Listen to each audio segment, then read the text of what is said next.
Hello hi welcome नमस्ते, मेरा नाम ऋतिक और आज हम फिर से बात करने वाले हैं एक और इम्पोर्टेंट कंसेप्ट की। तो ये वीडियो उन बच्चों के लिए मोस्ट इंपॉर्टेंट होने वाली है जिनका बीए प्रोग्राम में सेकंड सेमेस्टर एग्जाम अब होने वाला है। मैंने एक सीरीज को शुरू किया था स्टैटिस्टिक्स फॉर इकोनॉमिक्स को लेके, ठीक है, और उसके ऊपर बहुत सारी वीडियोस जा चुकी हैं, ठीक है, बहुत सारे कंसेप्ट खत्म हो चुके हैं। आज हम फिर से बात करने वाले हैं चैप्टर 8 के एक और इम्पोर्टेंट कंसेप्ट की। चैप्टर 8 की शुरुआत पिछली वीडियो में ही हो गई थी, उसे कुछ कंसेप्ट वहाँ पे खत्म हो गए थे, कुछ कंसेप्ट बाकी रह गए हैं, वो हम इस वीडियो में डिस्कस करेंगे। तो करते हैं फिर शुरू। और भाई अगर वीडियो पसंद आई तो वीडियो को लाइक करना और चैनल को सब्सक्राइब करना बिल्कुल ना भूले। तो देखते हैं इसमें हमें क्या सीखना है। तो डिस्क्रीट डिस्ट्रीब्यूशन के हमने 3-4 टॉपिक्स को तो पिछली वीडियो में डिस्कस कर लिया था। अब इस वीडियो को मुझसे आगे बढ़ाते हैं जहाँ पे हम बात करेंगे एक और इम्पोर्टेंट टॉपिक की, जिसका नाम क्या है, पॉइजन डिस्ट्रीब्यूशन। ठीक है, जहाँ तक मुझे याद है उसमें हमने बात की थी एक तो यूनिफॉर्म डिस्ट्रीब्यूशन की, बर्नौली डिस्ट्रीब्यूशन की और बाइनोमियल डिस्ट्रीब्यूशन की। और ये हमारा है चौथा डिस्ट्रीब्यूशन जिसका नाम क्या है, पॉइजन डिस्ट्रीब्यूशन। ये जहर वाला पॉइजन नहीं है, ठीक है, ये एक नाम है। It is developed by Simon Denis, ठीक है, पॉइजन, ठीक है। ये कब डेवलप हुआ था, 1837 में। ये होता क्या है इस डिस्ट्रीब्यूशन में, ये भी एक टाइप है डिस्क्रीट डिस्ट्रीब्यूशन का। इसमें होता ये है कि कोई भी इवेंट जो टाइम के हिसाब से हो रहा है, मतलब एक तरह से ये जो डिस्ट्रीब्यूशन है ये होता है सेट ऑफ इंडिपेंडेंट इवेंट, ठीक है, जो एक टाइम इंटरवल में होता है। जैसे मैं एग्जांपल दूं, ठीक है, कि भाई 1 घंटे में रोड के अंदर कितनी गाड़ियां गई, ठीक है, ये क्या इसका एग्जांपल है। ठीक है, एक हॉस्पिटल में एक दिन में कितने लोग की डेथ हो गई, ठीक है, वो भी क्या है, एक डाटा है इसका। या फिर मैं एग्जांपल दूं आपको, क्या नाम है, और भी बहुत सारे एग्जांपल ऐसे यहाँ पे देखो लिखा भी हुआ है, number of deaths per month, या फिर नंबर ऑफ कार्स अराइविंग, कितनी कार्स एक रोड पे जा रही है, वो भी इसका डाटा है। ठीक है, numbers of error made by typist पर पेज, एक पेज पे कितनी मिस्टेक की गई, ये भी क्या है, एक डाटा है। इसे हम इंडिपेंडेंट इवेंट इसलिए बोलते हैं, सेट ऑफ इंडिपेंडेंट इवेंट। सबको याद होगा इंडिपेंडेंट इवेंट का मतलब क्या होता है, एक ऐसा इवेंट जिस इवेंट पे किसी और इवेंट का कोई फर्क ना पड़े। ठीक है, तो भाई नंबर ऑफ डेथ का बाकी डेथ से कोई रिलेशन ही नहीं है, या फिर मैं नंबर ऑफ कार अराइविंग का बाकी कार आने से कोई रिलेशन नहीं है। आई बात समझ में? तो इसलिए हम इसे क्या बोलते हैं, सेट ऑफ इंडिपेंडेंट इवेंट्स, ठीक है, जो एक पॉइंट ऑफ टाइम पे, एक पॉइंट ऑफ टाइम इंटरवल पे हुआ है। अब देखते हैं यहाँ पे क्या लिखा हुआ है, it is developed by Simon Denis Poisson in 1837। Here the random variable x represent successes in a specific interval, मतलब कितने सक्सेस हुए हैं, मतलब कितनी इवेंट्स हुए हैं एक स्पेसिफिक इंटरवल में ऑफ स्पेस एंड टाइम। अब देखते हैं इसका फॉर्मूला क्या होता है, वो मोस्ट इंपोर्टेंट है। देखो हर केस का अपना एक फॉर्मूला होता है, इसका भी फॉर्मूला है। फॉर्मूला क्या है, x बराबर x के लिए e माइनस लैम्डा, ठीक है, e की पावर में क्या है, माइनस लैम्डा। e के बारे में बता देता हूँ, e हमारा क्या है, मैथमेटिकल कांस्टेंट, जिसकी अप्रोक्सीमेट वैल्यू होती है 2.718। इसे हम बोलते हैं एक्सपोनेंशियल फंक्शन, ध्यान रखना, ठीक है। इसके ये एक इरेशनल नंबर होता है, उम्मीद है इरेशनल नंबर आप सब जानते हो, इसकी पाई भी होता है एक इरेशनल नंबर, ठीक है, ऐसे ही e भी क्या है, एक इरेशनल नंबर है, ठीक है। अब लैम्डा हमारा कोई भी कांस्टेंट है, कांस्टेंट की पावर में x, जिसकी प्रोबेबिलिटी निकालनी है, और यहाँ पे क्या आएगा, x फैक्टोरियल। अगर x की वैल्यू 0 से लेके कहीं तक भी हो सकती है n तक, और ध्यान रखना जहाँ पे लैम्डा हमेशा 0 से बड़ा रहेगा, लैम्डा हमेशा क्या होगा, 0 से बड़ा, और 0 होगा अदरवाइज। अगर इसके अलावा कोई और पॉइंट होता है तो ये क्या हो जाएगा, हमारा 0 हो जाएगा, ठीक है। एग्जाम्पल आप हमने पढ़ी रही है कि क्या होता है हमारा पॉइजन डिस्ट्रीब्यूशन। अब देखते हैं क्वेश्चन लिखा हुआ है। अब क्वेश्चन में क्या है, the number of customers at shop, एक शॉप पे कुछ कस्टमर्स है, इज 4 इन एन आवर, 1 घंटे में 4 थे, तो हमारा लैम्डा हो जाएगा। ध्यान रखना इस बात का, क्या हो जाएगा, लैम्डा हो जाएगा। फाइंड द प्रोबेबिलिटी निकालनी है दैट ड्यूरिंग एन और 1 घंटे में नो कस्टमर इज अराइव्ड, मतलब कोई भी कस्टमर नहीं आया, इस बात की प्रोबेबिलिटी हमें निकालनी है, ठीक है। तो ये हमारा क्या हो जाएगा, x एक तरह से, ठीक है। और 2 और मोर customer arrived at the shop, या तो कोई भी कस्टमर नहीं आया, इस बात की हमें प्रोबेबिलिटी निकालनी है, या फिर 2 या 2 से ज़्यादा आए हैं, इस बात की हमें प्रोबेबिलिटी निकालनी है, ठीक है। अब देखते हैं इस क्वेश्चन में करना क्या है। x भी हमने x मान लिया, भाई देखो जिस चीज़ की मैं प्रोबेबिलिटी निकाली उसे x मान लेंगे। x किसको माना कि कस्टमर आए 1 घंटे में कितने आए, ठीक है। तो let x be the number of customers at shop is an R. फिर so x follows Poisson distribution with x बराबर 4 के, ठीक है। तो हमारा जो x है वो इस डिस्ट्रीब्यूशन को फॉलो करेगा, क्योंकि भाई देखो अब बात है भैया आपको कैसे पता वो इस डिस्ट्रीब्यूशन से होगा, क्योंकि सिंपल सी बात है भाई, वो नहीं है ना गिनती की कितने कस्टमर एक घंटे में आएंगे। आने को 2 भी आ सकते हैं, 4 भी आ सकते हैं, 10 भी आ सकते हैं, 1000 भी आ सकते हैं, 5000 भी आ सकते हैं, कितने भी आ सकते हैं, कोई लिमिट नहीं है। एक पॉइंट ऑफ टाइम पे कितनी इवेंट परफॉर्म हो सकती है, कोई भी लिमिट नहीं है इसकी। इसलिए हमारा इसमें चला गया पॉइजन डिस्ट्रीब्यूशन में, ठीक है, जहाँ पे हमारा x विद x बराबर 4 के, क्योंकि स्टार्टिंग में कितने थे, 4 बंदे थे, ठीक है। Lambda represent average number of successes, कि एवरेज नंबर ऑफ सक्सेस कितने होंगे, ठीक है। अब देखते हैं यहाँ पे रहा फर्स्ट पार्ट, देखो अब इसका सीधा एफ एक्स इक्वल टू 0। इस बात का मतलब क्या है कि भाई जब कोई भी कस्टमर नहीं आया, मतलब हमें पहले केस में निकालनी ही इस बात की प्रोबेबिलिटी थी कि एक भी बंदा दुकान के अंदर नहीं आया, बिल्कुल दुकान खाली थी, कोई कुछ लेने नहीं आया, ठीक है। तो x बराबर 0 के, तो देखो अब x बराबर 0 है, तो देखो फॉर्मूला क्या है, फॉर्मूला ये रहा, अब e की पावर माइनस लैम्डा, लैम्डा यानी कि 4, भाई एक एवरेज टाइम तो 4 था ना, कि 4 बंदे आए थे, तो हमसे एवरेज ले लेंगे, तो 4 आए थे, e की पावर माइनस 4। अब देखो लैम्डा की वैल्यू 4, अब 4 की पावर x की जगह क्या आ जाएगा 0, क्योंकि हम मान के चल रहे हैं क्या कि एक भी कस्टमर नहीं आया, और नीचे 0 फैक्टोरियल। अब इसका आंसर क्या आएगा 0.01831। बात ये भैया हम क्या सोल्व करेंगे, भाई e की पावर माइनस 4 तो आपको सोल्व करना पड़ेगा, ये रहा 2.718, ये सोल्व ऐसे होगा 2.718 की पावर माइनस 4, और ये हो जाएगा 1/2.718 की पावर में 4, यू सोल्व हो जाएगा। ये किसी की पावर 0 1 के बराबर होता है, ध्यान रखना, तो ये 1 हो जाएगा, और 0 फैक्टोरियल भी 1 ही होता है, इस बात का भी खास ध्यान रखना, 0 फैक्टोरियल भी 1 के बराबर होता है, ठीक है। तो ये बात काफ़ी इंपॉर्टेंट है, 0 फैक्टोरियल भी 1 होता है, कहीं 0 कर दो और नोट डिफाइन करके आ जाओ इस एग्जाम में। अब उसने आगे क्या बोला, उसने बोला सेकंड पार्ट में कि जो कस्टमर है, कितने थे कस्टमर सेकंड पार्ट में, 2 और मोर कस्टमर अराइव्ड एट शॉप, कि 2 या 2 से फालतू आए। अब 2 से फालतू कितने भी आ सकते हैं, अब मैं सबको निकाल थोड़ा ना घूमूंगा, 2 से फालतू 3 भी हो सकते हैं, 4 भी हो सकते हैं, 5 भी, 5000 भी, 5 लाख भी, 5 करोड़ भी, कोई लिमिट नहीं है। तो एक काम कर लेते हैं, हम 2 से कम वाई निकाल लेते हैं। अब 2 से कम कस्टमर तो भाई या तो 1 आया होगा या फिर 0 या फिर कोई नहीं आया होगा। अभी थोड़ा तुम बोलोगे -2 कस्टमर आए थे, भाई कस्टमर नेगेटिव थोड़ी ना होंगे, 0 ही तो हो सकते हैं मिनिमम। तो बस हम एक काम करेंगे, निकाल लेंगे इस बात की प्रोबेबिलिटी कि एक कस्टमर आया या फिर एक भी कस्टमर नहीं आया। तो देखो हमने यही किया, हमें क्या निकालना था, x या तो 2 कस्टमर आए या 2 से फालतू आए हैं। तो इसमें बोल सकता हूँ कि मैं 1 में से माइनस कर दूंगा, 2 से कम आए हैं।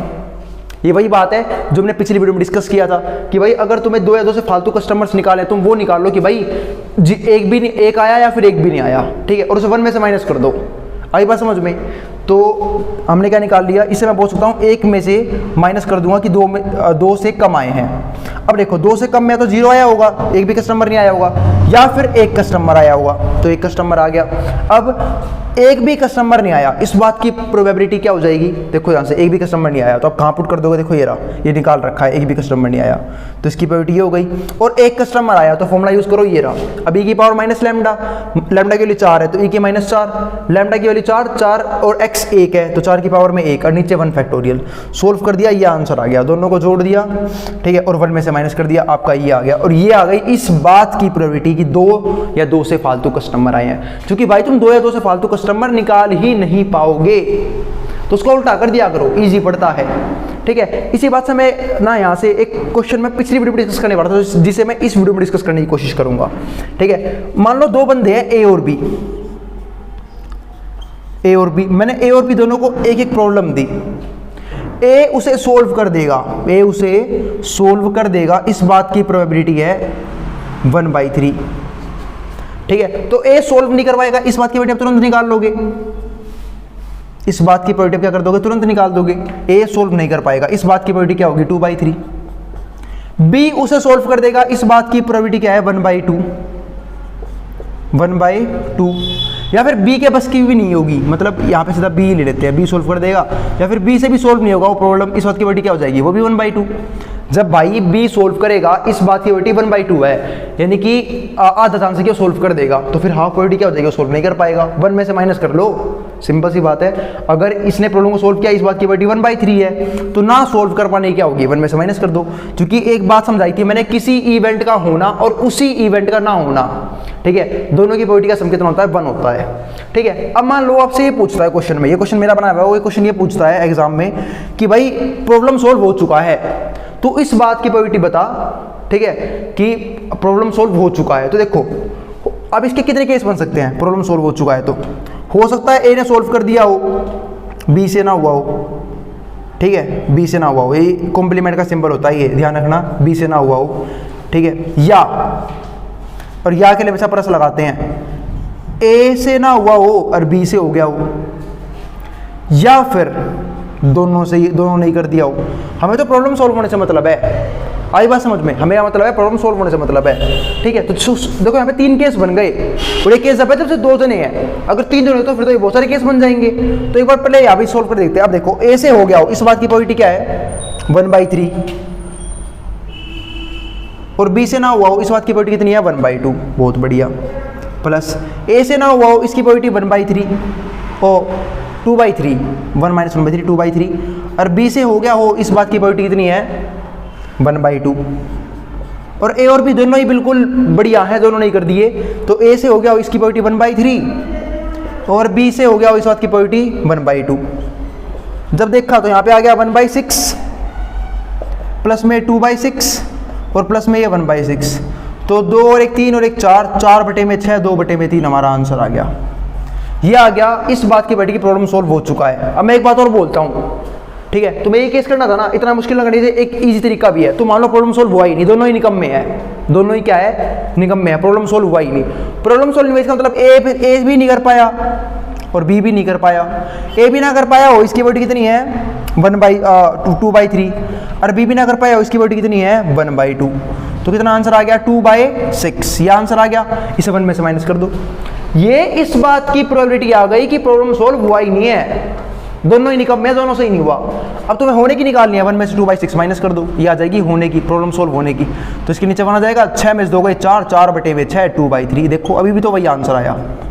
एक तरीका था ये इजी वाला और एक था ये इतना मुश्किल। शुक्र था यहाँ पे 2 ही जने थे, अगर 3 जने होते फिर तो तुम्हारे और केस बन जाते कि ए से हुआ हो, बी और सी से ना हुआ हो, बी से हुआ हो, ए और सी से ना हुआ हो, बहुत सारे केस बन सकते हैं। आई बात समझ में? तो ये केस हमारा क्या था, इजी तरीका था इसी क्वेश्चन को सोल्व करने का, ठीक है। तो भाई ये हो गया हमारा ये वाला क्वेश्चन सोल्व, ठीक है। तो इसलिए ना कभी भी क्वेश्चन करने 2 पहलू होते हैं। अब जैसे यही क्वेश्चन था, अब तुम बोलोगे हम तो वो निकालेंगे, दुकान में 2 भी बंदे, 2 या 2 से फालतू बंदे आए हैं। भाई तो 2 से फालतू बंदे कहाँ तक निकालेगा, कोई लिमिट ही नहीं है। और क्वेश्चन किसका है, पॉइजन डिस्ट्रीब्यूशन, कोई लिमिट ही नहीं है। हो सकता है 1 घंटे 5000 बंदे आ गए हो, 10,000 बंदे आ गए हो, कोई लिमिट ही नहीं, कहाँ तक निकालेगा तू। इससे बढ़िया ये निकाल कि एक बंदा आया है या फिर एक ही बंदा नहीं आया है, और उसे 1 में से माइनस कर दे, आगे प्रोबेबिलिटी, बस हो गया क्वेश्चन खत्म। आई बात समझ में? तो ये एक और तरीका था। अभी हम और भी डिस्ट्रीब्यूशन की बात करेंगे इसी वीडियो में, पर जिसको जो उतारना है, स्क्रीनशॉट लेना है, वो ले सकता है, मैं हट रहा हूं बोर्ड के सामने से। फिर हम बात करेंगे अगले कुछ और डिस्ट्रीब्यूशन की। और भाई अगर वीडियो पसंद आए तो वीडियो को लाइक करना और चैनल को सब्सक्राइब करना बिल्कुल ना भूलें, और उस ग्रुप में शेयर भी कर दे जिनका क्या हो एग्जाम हो। अब इसको जो उतारना है वो उतार सकता है। चलो फिर हम शुरू करते हैं इस वीडियो का बिल्कुल आखिरी पार्ट, और साथ साथ इस चैप्टर का भी आखिरी पार्ट। इसमें क्या लिखा हुआ है, limiting case of binomial distribution. अब होगा क्या, आप सबको पता है कि जैसे जैसे हमारा जो डाटा है वो ज़्यादा लोगों में बढ़ता है, वैसे वैसे प्रोबेबिलिटी कम होती चली जाती है। इसका मतलब ये है कि जब हम जितने बड़े सैंपल में डाटा कलेक्ट करने की कोशिश करते हैं, प्रोबेबिलिटी उतनी क्या हो जाती है, कम हो जाती है किसी भी नंबर के आने की। जैसे मान लो मुझे 1000 में से एक नंबर निकालना है, तो एक नंबर आने की प्रोबेबिलिटी क्या होगी 1/1000। आई बात समझ में? तो इसी को हम क्या बोलते हैं, limiting case of binomial distribution, जहां पे हमारा जो लैम्डा है, ये लैम्डा का सिंबल होता है, लैम्डा है, lambda equals to NP, n यानी कि जितने number of n tends to infinity. इसका मतलब क्या है कि जितने ज़्यादा पॉपुलेशन, जितना ज़्यादा ग्रुप बढ़ेगा, प्रोबेबिलिटी क्या हो जाएगी, 0 को अचीव करने की कोशिश कर जाएगी, यानी कि p टेंड्स टू 0। दोबारा समझ लो, जैसे जैसे हमारा n इन्फिनिटी को अचीव करने की कोशिश करेगा, यानी कि n बढ़ेगा, तो हमारा p क्या होता चला जाएगा, 0 के करीब होता चला जाएगा, यानी कि प्रोबेबिलिटी बिल्कुल 0 के आसपास होनी शुरू हो जाएगी। जैसे एग्जाम्पल देखो, एक क्वेश्चन है, द प्रोबेबिलिटी ऑफ, इसी को हम कहते हैं limiting case of binomial distribution, ध्यान रखना।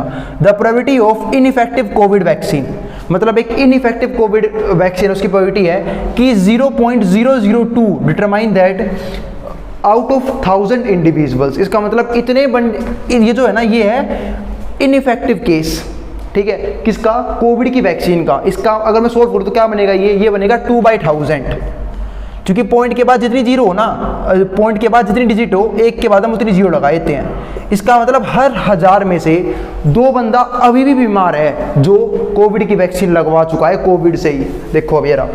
अब उसने हमसे क्वेश्चन पूछा, exactly 2 will suffer Covid infection after being vaccinated. इस बात की प्रोबेबिलिटी बता दे कि 2 बंदा अभी भी सफर कर रहा है कोविड से ही, जो कि वो वैक्सीनेटेड है फिर भी।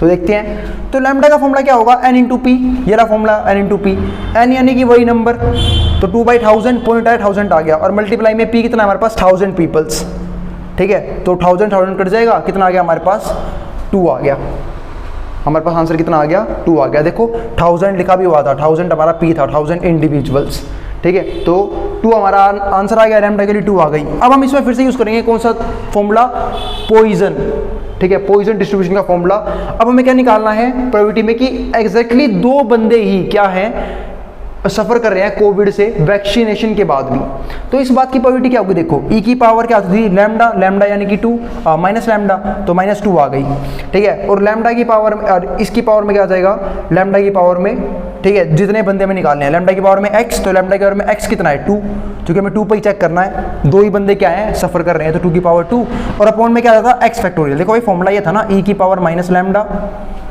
मल्टीप्लाई में लैम्डा की पावर x और अपॉन में x फैक्टोरियल, बन गया आंसर। देखो 2 फैक्टोरियल सोल्व करूंगा, ये आंसर आ गया 0.2706।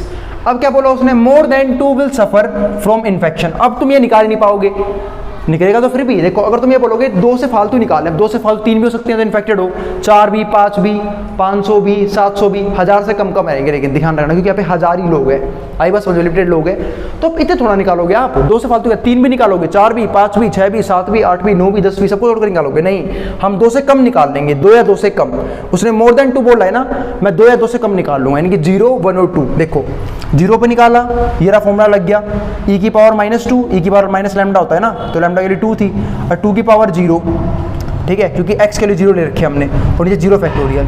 ऐसे ही एक पे भी निकाल लूंगा, e की पावर -2, 2 की पावर 1, x की जगह बना जाएगा बस, और 1 फैक्टोरियल, e की पावर -2, 2 की पावर 2, नीचे 2 फैक्टोरियल। सोल्व कर दिया, ये आंसर आ गया। जब मैं निकाल लूंगा 2 या 2 से कम, यानी कि 0 पे भी निकाल लिया, 1 पे भी निकाल लिया, 2 पे भी निकाल लिया, अब उसे मैं क्या कर दूंगा, उन सबके सम को 1 में से माइनस कर दूंगा, आ गया आंसर। हर बार हम यही करते हैं, 0.3235 आंसर आ गया, क्वेश्चन खत्म। तो ये हमारे पास था limiting case of binomial distribution, ये भी एक तरह का वही है, पॉइजन डिस्ट्रीब्यूशन का पार्ट है, आई बात समझ में। चलो फिर अगले पे चलते हैं, लास्ट है हमारा ये, और काफी इजी है, हाइपर ज्योमेट्रिक डिस्ट्रीब्यूशन। अब इसमें क्या होता है समझते हैं, ये जब अप्लाई करते हैं जब हमारे पास फाइनाइट पीपल्स का ग्रुप हो और हमें उसमें से कुछ रैंडम पीपल चूज करने हो, जैसे दिखाता हूं। It is obtained if the population is finite and sampling is done without replacement, और सैम्पलिंग डन करनी हो विदाउट रिप्लेसमेंट, यानी कि एक जने को निकाल लिया, उसको वापस नहीं रखना, उसको अपने पास रखना है, फिर दूसरा जना चूज करना है, ठीक है। और एक बात बता रहा हूं, पहले बताया था, जब भी सवाल विदाउट रिप्लेसमेंट का हो तो हम ज्यादातर केस में कॉम्बिनेशन यूज करते हैं, ठीक है। अब देखो एक क्वेश्चन लिया हुआ है उसने, let there be 5 economics and 10 commerce graduate, मतलब 5 बच्चे जो इकोनॉमिक्स के स्टूडेंट थे और 10 जो कॉमर्स के ग्रेजुएट्स हैं, ये बच्चे हैं। द ऑर्गेनाइजेशन रिक्वायर्स, ऑर्गेनाइजेशन को जरूरत है 5 एनालिस्ट की